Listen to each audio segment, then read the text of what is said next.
Halloween Kills. Any desire I have to ever watch another Halloween movie. Seriously, it's that bad. Hello, Champagne Nightmares. Welcome back to my channel. I'm your girl, Miss Jaye, the trash queen of glam, geek, and gore. And for today's video, we're going to be talking about Halloween Kills and how it is an absolute dumpster fire of a movie that should never have been made. We're going to talk about why. We're going to talk about how we got here. We're going to explore the nature of the slasher film, and we're going to talk about the sort of continuity of Halloween overall. So we've got a lot to dig into. Now, I usually abhor spoiler warnings.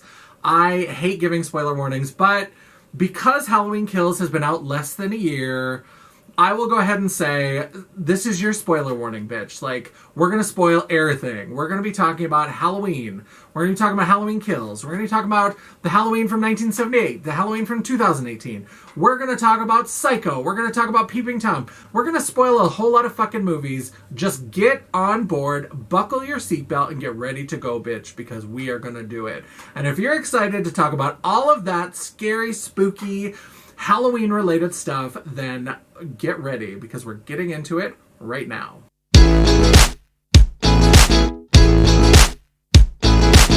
Alright, so here's where I turn into Professor Crossdresser, and before we get into why Halloween Kills is such a bad movie, let's go back and talk more about the history of the slasher film. So the slasher film is really the dominant subgenre in horror in the 1980s. So throughout the 1980s, a little bit before and a little bit after, it bleeds into kind of either end a little bit, but primarily in the 80s, that was the dominant subgenre. That was the big movies that were coming out, were all part of the slasher subgenre. So there are so many one-off films and smaller franchises, but when we talk about slasher films, there are what I like to call the big three franchises: Halloween, Friday the 13th, and Nightmare on Elm Street. Now look, any of you Texas Chainsaw Massacre fans out there, calm your tits, Becca. I'm not going to talk about Texas Chainsaw Massacre in this video, and I don't really include them in as a horror movie. I'm probably going to do a separate video on the Texas Chainsaw Massacre franchise later on my channel as well. The reason why it's not on this list is because it's not exactly a slasher film. It's kind of a hybrid of slasher film and something like The Hills Have Eyes. There's more of a communal feel to it. It's not like the solo lone slasher. So that's why it's not on this list. If you love it, you should love it. It's a great series. It's just not relevant here. Okay? Are we good? I mean, if you want to roast me in the comments, bring it, bitch. So Halloween was the earliest of these big three franchises to launch. That had the earliest first movie in 1978. There were some earlier attempts at the slasher film. If you haven't seen my video on all three versions of Black Christmas, I'll link it for you right here. But Halloween is really the film that's credited with setting up the rules of the slasher subgenre. These are the rules that are parodied in Scream and that are really part of our zeitgeist and our discussion around horror now. And Halloween is really where a lot of those rules come from, and it's where it really solidified the formula. But if we're going to understand Halloween and how this slasher subgenre came around, we have to go back even further to 1960. So there are two films that come out in 1960 that really changed the trajectory of the horror film, and they are Alfred Hitchcock's Psycho and Michael Powell's Peeping Tom, which is a British film, which is probably why we talk about Psycho more than we talk about Peeping Tom. Because in 1960, there wasn't as much of a crossover of foreign films, even British films, coming to America. So in terms of all of the people who are working and talking about horror and interacting with horror on that sort of academic level or in terms of criticism, they would have seen Psycho first and foremost. So they get kind of most of the credit. But Peeping Tom is also in there. And basically, both those films really create a different slant on horror. Up to that point, horror was about monsters. It was about the other. So if you think about the Universal Studios monster, vampires, werewolves, the thing from the Black Lagoon, all of that kind of stuff. And then, of course, as we get into the 50s and we're fully into the nuclear age after the nuclear bombings in World War II, we're in this sort of nuclear world. And so horror is about monsters that have been shaped by atomic energy, by the environment, or people are starting to look up into the sky, into outer space, and there are lots of movies about alien threats. Threats coming from outer space that are alien in nature. And so really horror was about the other. All of us as humans were sort of united together against whatever this threat was. It was some sort of monster, but it wasn't of us. It wasn't among us. That's a video game reference for you kids out there. And so horror was really about engaging with the other. In 1960, we get Psycho and Peeping Tom. Now, Peeping Tom does things that are sort of similar to Psycho, but its take on perspective and how the audience is sort of culpable in horror is very different. And that's another video that I want to do in the future, talking about Peeping Tom and why that film is really important as well. But for now, I'm going to focus on Psycho. And Alfred Hitchcock's Psycho really did change the genre. And the idea of Psycho is so much a part of our zeitgeist now. And people know the twist. People know Norman Bates, Mrs. Bates, the whole thing. People just know that. So it's hard to understand how shocking and how different that film was in 1960, when people didn't know what the twist was, when people didn't know that that shock ending was coming. Because in that film, we're following Marion Crane. Marion Crane is our perspective. She's our way into the film. And she's got this kind of deadbeat boyfriend that she loves, but he won't marry her because he's in a bunch of debt and he doesn't want to chain her to his debt or whatever. And she works with this kind of dopey, annoying girl. And she's got this wishy-washy boss. And then she goes to work and there's this kind of fat cat rich guy who comes in. And he's just an arrogant prick. And he's talking about how he never carries around more cash than he can afford to lose. So Marion decides to help him with that. And she steals the money and she goes on the road and she's like, I'm going to go. And we are in Marion's perspective and we are with her on this adventure. So when she sees her boss in traffic, as she's got the money on the seat next to her, we're scared for her because he clearly recognizes her. And when she meets the police officer after she's been sleeping in her car, we feel that paranoia when she worries that he's following her and that he's somehow onto her. And so she turns off and she goes to the Bates Motel. We are with her. We are in Marion's perspective. Once we get to the Bates Motel, we meet Norman, who's this kind of awkward, kind of shy, but sort of attractive guy that's running the Bates Motel. Even though he's a little bit weird, he's a little bit odd. There's something about him that's a little bit off. It's not quite normal, per se, but he's a nice guy. There's nothing threatening about him at all. And as we hear, about his mother and how he has this relationship with his mother, it seems like, he's just kind of this sad, browbeaten guy who's being dominated by his mother. So Marion goes into her room, cabin 1, and she decides that she's going to take the money back. So she's figuring out how much she spent and all this kind of stuff. And she's like, I'm going to go back. And so she gets in the shower. It's sort of this metaphorical, I'm going to cleanse myself. And we're like, Marion, she's going to make things right. Everything is good. Dead! Alfred Hitchcock, 30 minutes into the film, kills off our perspective. He kills off our way into the film. We are with Marion, and suddenly she's being stabbed to death in the shower. So if we don't have Marion to identify with, who are we going to identify with? We're going to identify with Norman. Because all of the other characters are kind of unlikable. So all of the people who appeared before, Marion's boss, the cop, the girl that worked in her office who was actually played by Hitchcock's daughter, they're all gone. They don't come back into the film at all. And all of the other characters that we meet are just not likable. So there's Sam. He's okay. He's fine. But he's kind of a dope. He's kind of a deadbeat. He's kind of a layabout, and because we already saw him earlier and we know he's a little bit shiftless, he's not a great perspective to take on. And then we meet Marion's sister, Lila Crane, And she is just kind of a bitch. So she goes around yelling at everybody and bossing everybody around and making demands. And she's just not likable.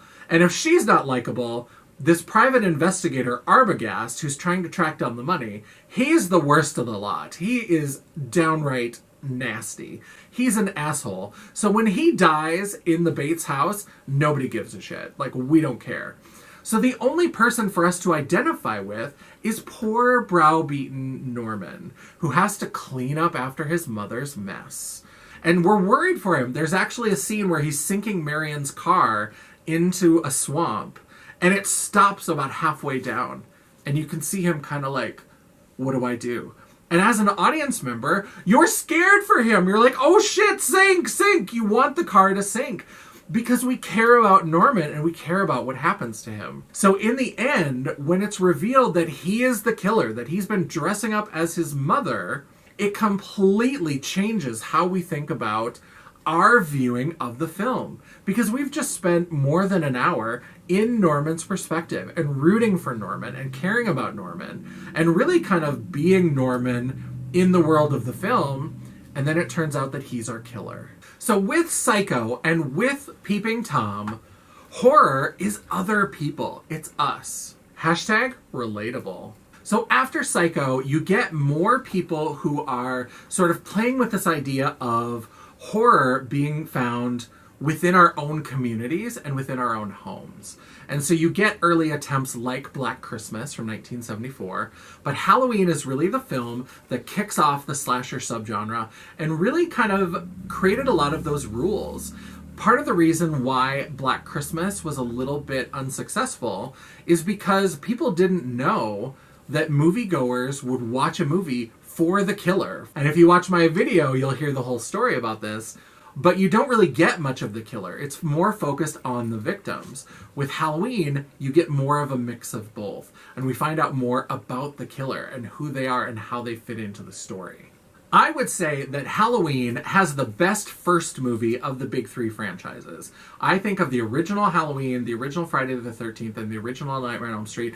They're all great films, and they're all obviously the best of the series. But I think of those three, Halloween is the best first movie. It's the most solid. It's the most contained. It makes the most sense narratively. It's beautifully done. And so if you don't know Halloween, again, we're going to spoil this for you. So in 1963, Michael Myers is 6 years old and he kills his sister Judith on Halloween. Judith, by the way, a little side note, was played by actress and former Playmate Sandy Johnson, who is very active on the convention circuit. Around the 40th anniversary, she got invited to some conventions and she's been doing them ever since. She is a joy and a delight and I love her. So I just had to give a little shout out to her. But he kills his sister, and then he's locked up in the Smith Grove Sanitarium under the care of Dr. Sam Loomis. That's actually the name of Marion Crane's boyfriend, the full name of Marion Crane's boyfriend in Psycho, Sam Loomis. You can imagine what online fanfiction has done to that story. So in 1978, Michael escapes from the Smith Grove Sanitarium, and he goes back to Haddonfield, Illinois, his hometown. He goes back home.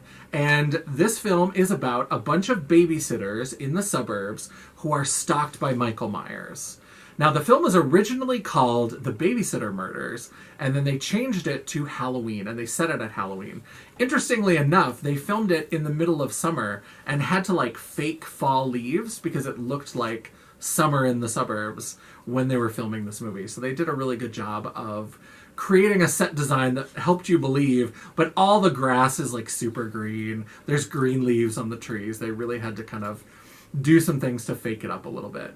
Now, the setting, being in the suburb, is important because this film is in the end of the 70s. And of course, at that time, we had this migration out of the urban by white, middle and upper class people to the suburbs. The idea of the urban really became about crime and poverty and was really associated with black and brown people in this country. And so white people who were looking to escape that moved out to the suburb. And it's something that really has perpetuated racial inequality in our country. And so it's something where by setting this in the suburb and putting the threat in the suburb, it really, again, reinforces that idea of the threat is among us. Because white people moved to the suburbs to get away from what they perceived as the threat of racial diversity and multiculturalism. And so by isolating themselves, they thought they were creating this den of safety. And so to insert a threat into that is actually a way of undermining that sense of what is actually the threat and what did that move to the suburbs really mean. Spoiler alert, it was about racism. So Michael Myers is back in Haddonfield, Illinois, and he's stalking babysitters, and Jamie Lee Curtis is Laurie Strode, and she is babysitting in a house that's kind of across the street from the old Myers house. So she is there, and she's babysitting, and her friends kind of get slowly picked off one by one, and she's babysitting a little boy named Tommy Doyle, which will be important later. And so she is trying to figure out what happened to her friends, and eventually Michael comes after her, and they have this long, drawn-out chase, and eventually she survives to the end. Now, I'm going to do a whole video later on my channel where I talk about the big three franchises and how they actually have a very similar kind of trajectory. But let's talk a little bit about the franchise before we get to the reboot, sort of, remake, sort of, that came in 2018 that was called also just Halloween. So in Halloween 2, we go off to the hospital, and it's the same night. Laurie Strode is in the hospital, and Michael Myers comes and is stalking her there. Now, they throw in this piece that becomes important to later sequels, where they decide to reveal that Laurie Strode isn't just a victim of Michael Myers, she's also his other sister. So they reveal that she is his younger sister and was adopted out to the Strode family after Michael killed his sister in 1963.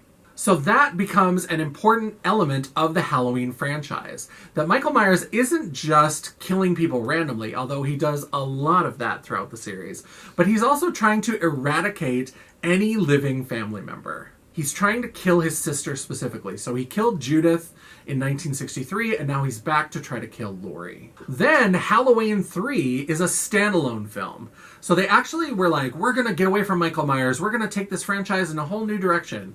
It became about the Silver Shamrock Novelty Company.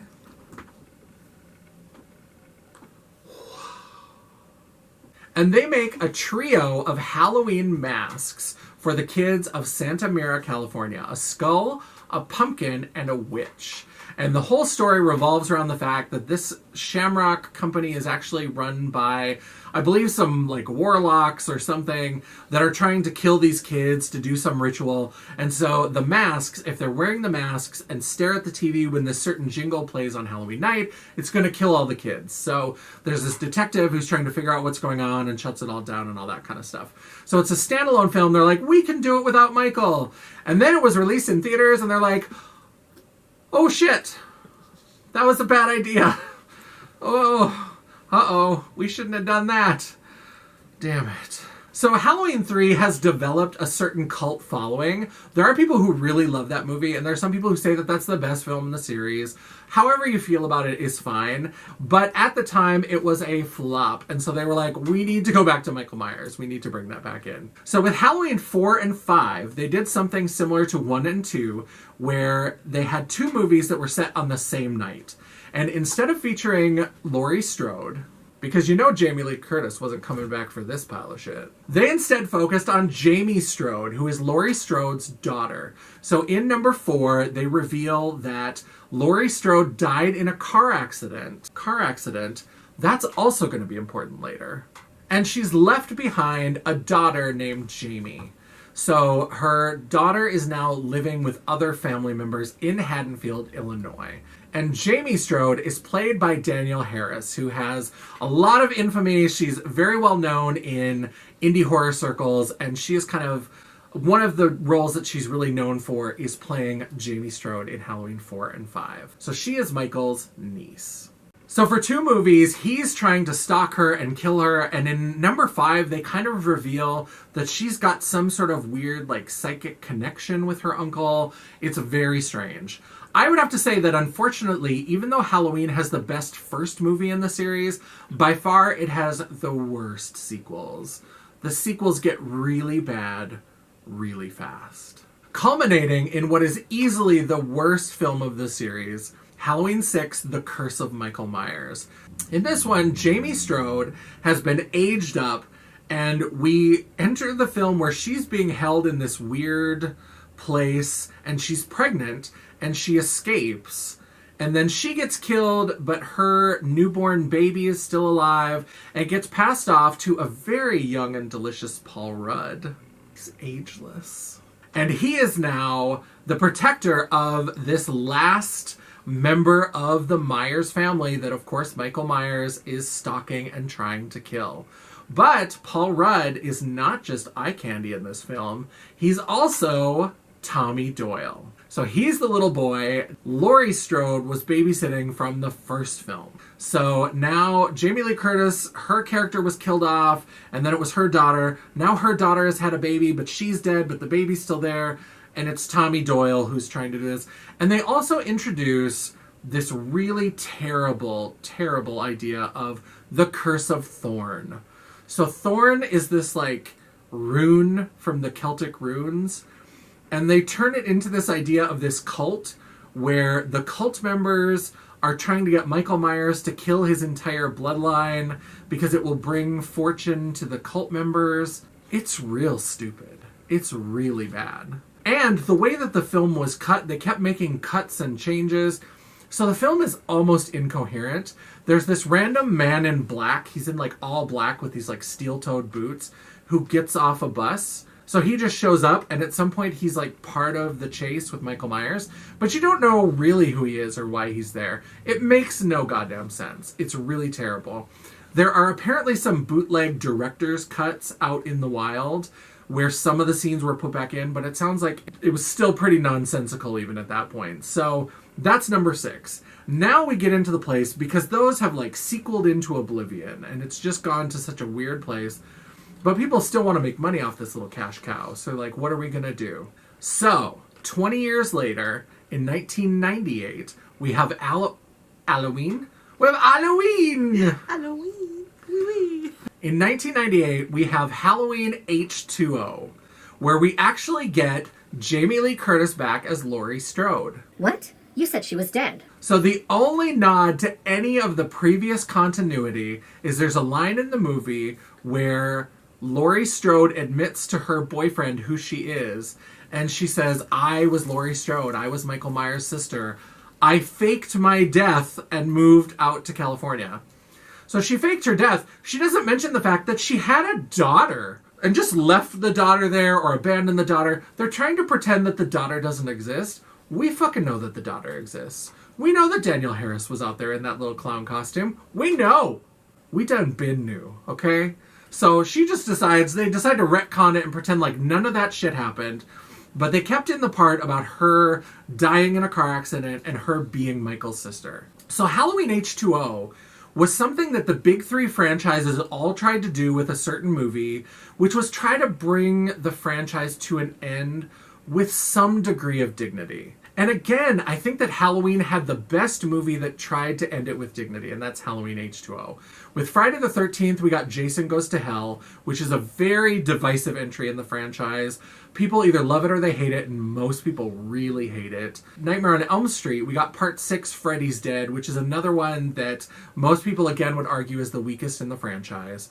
And so with Halloween H2O, we actually got a really good end to this series. If they had just left it, it ends with this car crash where, like, Jamie Lee Curtis takes control of this van where they've got Michael Myers, like, on a stretcher in the back, and he comes to, and she crashes the car, and he's, like, trapped between a big fallen tree and the van, and he's reaching out for her, and she starts to walk toward him like she's going to like take his hand and they're going to reunite. Although we all know he's going to kill her. That's the whole point. The whole point of these movies is going to kill her. But she starts to get drawn in, and then she stops. Oh, and by the way, it's important that she's holding an axe. And she just hauls off and decapitates him. It should have been a great end to that series. It should have been a definitive, like, this is done.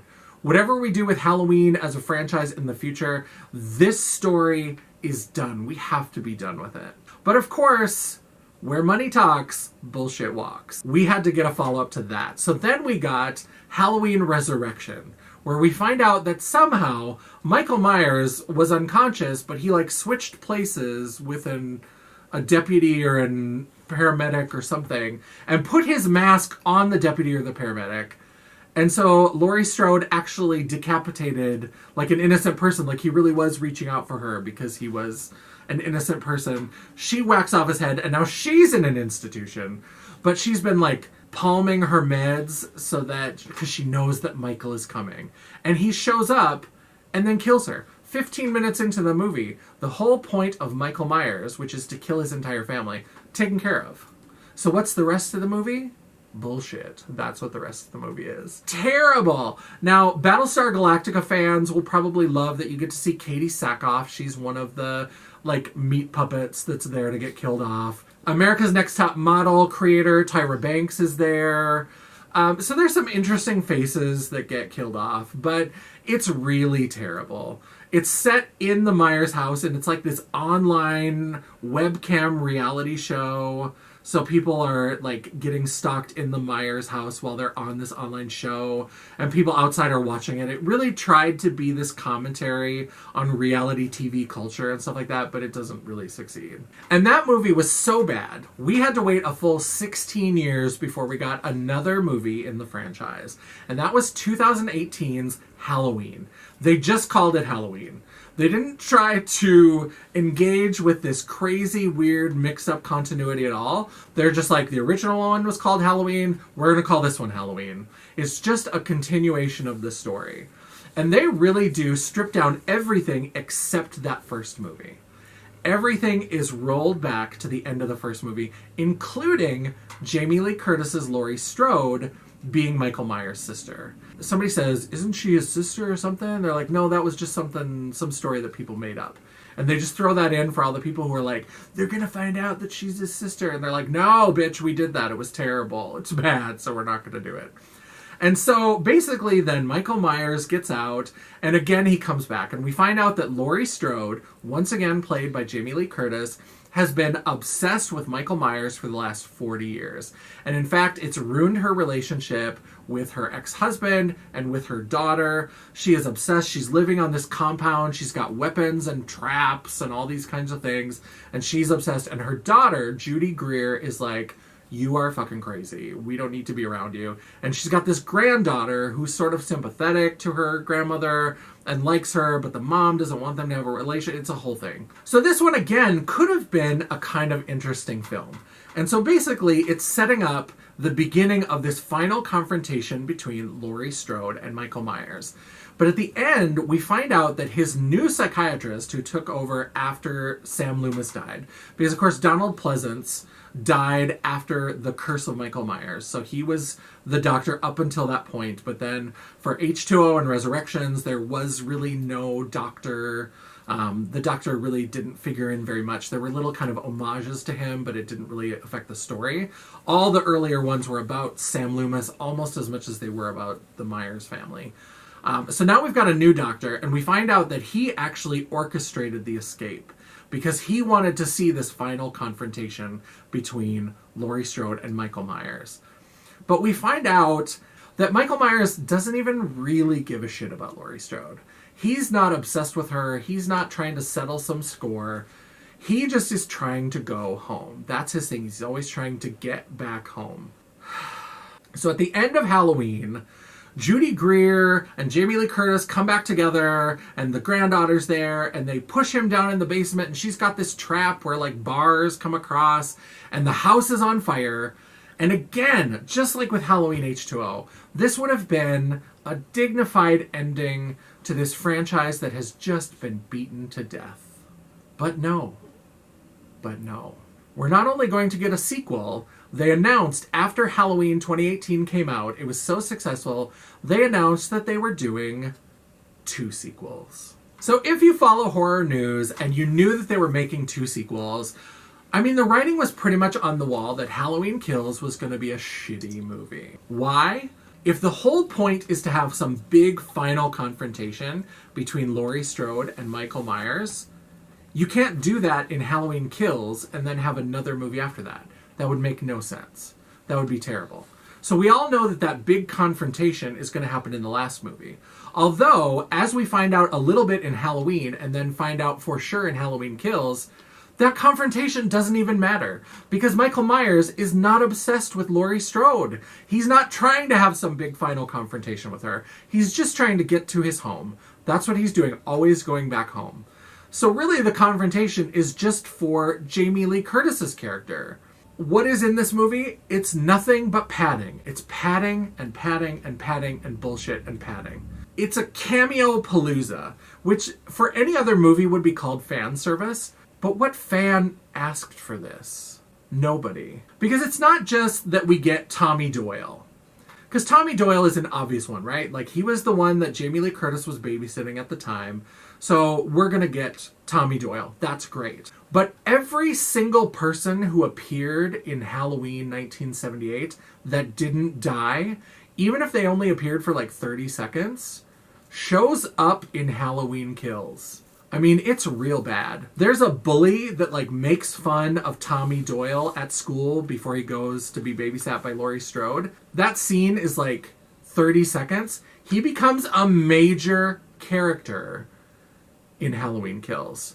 Lindsay is the little girl that Annie was babysitting, and when Annie decided to go fuck around or do whatever, and then got killed, she sent Lindsay over to where Tommy and Laurie Strode were. So Tommy and Lindsay are together, so now Lindsay is back as a character. And every single one of the cops that was like part of it, they made this whole story about one of the cops like shot one of the other cops in the neck and killed him because he was trying to stop Michael Myers, but he was a rookie.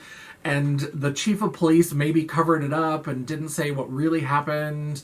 And he's still on the force. And it's just all these bullshit stories that nobody gives a shit about. Like, yeah, Tommy Doyle is fun as kind of fan service. But when you build an entire story around him and Lindsay and the bully kid and the cops, Jamie Lee Curtis is barely in this movie. If you watch the trailer, Jamie Lee Curtis was all over that fucking trailer. They showed almost every one of her scenes in the trailer to make you think that there was going to be all kinds of Laurie Strode. And it's not. It's all these fucking yahoos that nobody cares about. Nobody gives a shit. It's terrible. It just follows these people, and it's just so that they can all get killed off. Almost every one of those people then also gets killed off. So like the nurse who was driving the station wagon when Michael Myers escapes from the ambulance, and there's this nurse in a station wagon. She's like, oh, what's going on? And all of a sudden this hand comes down and cracks the window, and she like screams and runs out and is in the ditch. She's a major character. She was in that original movie for like no time at all. She was just in this car that Michael Myers steals. She becomes a major character, and she's there again just to be killed off. And of course, all these people, it's 40 years later, and everybody is obsessed with what happened that night, and they can't stop talking about it and thinking about it, and all this kind of shit. Now, one thing that was kind of cool is they did this little homage to Halloween 3, where when Michael Myers kills these 3 people at a playground, he puts the 3 masks on them. So he puts the pumpkin and the skeleton and the witch mask on them, which kind of makes sense because there's this kid who was trick-or-treating that he killed and took the skull mask to put on one of the people. But where did he get the pumpkin mask or the witch mask? We didn't see any kids with those masks on. So it's this nice little bit of like an Easter egg for fans of the series, and especially for fans of Halloween 3. But it makes no sense, because where would he get these masks from? He was just on a playground out in the middle of nowhere, and they showed a group of kids, and only one of them had one of the masks on, and we see that kid dead later on in the hospital, so we know that he killed him and took the mask. But the other kids that he was with, I think, are still alive, and they didn't have those masks on. It makes no sense. So it's a fun moment visually, and if you can turn off your brain, I guess it's fine, but it's really terrible. So in addition to all these cameos, then they decide to build in this sort of commentary on mob mentality and maybe a little bit on cancel culture or whatever. It's really poorly done. So Tommy Doyle is like taking up the charge of, we're going to track down Michael Myers. The police won't do what they need to do, so we're going to kill him. We're going to get rid of him. Evil dies tonight. And they chant, evil dies tonight, evil dies tonight. And there's this random little mousy man that apparently escaped at the same time that Michael Myers escaped.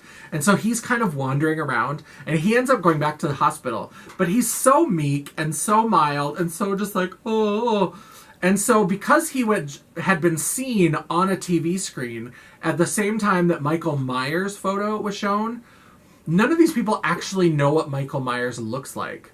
So because his face looked familiar, all of a sudden this whole mob just goes after this little meek guy who is small. I mean, Michael Myers is tall and like is running around murdering people, and here's just this little mousy guy. And so Judy Greer tries to protect him and like locks him in this hallway, and you see these people like, evil dies tonight, and they like push her down, and they're like trying to break in, and eventually he throws himself out the window and kills himself. And then it's like, he's the wrong guy, how could you do this? And they're like, we didn't know. And it's like, well, maybe you should know before you fucking try to like kill him in the middle of the hospital. Just a thought. So it was really poorly done. It was sort of like whenever white men talk about cancel culture, it felt like that. It felt like a white guy trying to talk about how, oh, cancel culture is so bad. I'm looking at you, Damien Leone.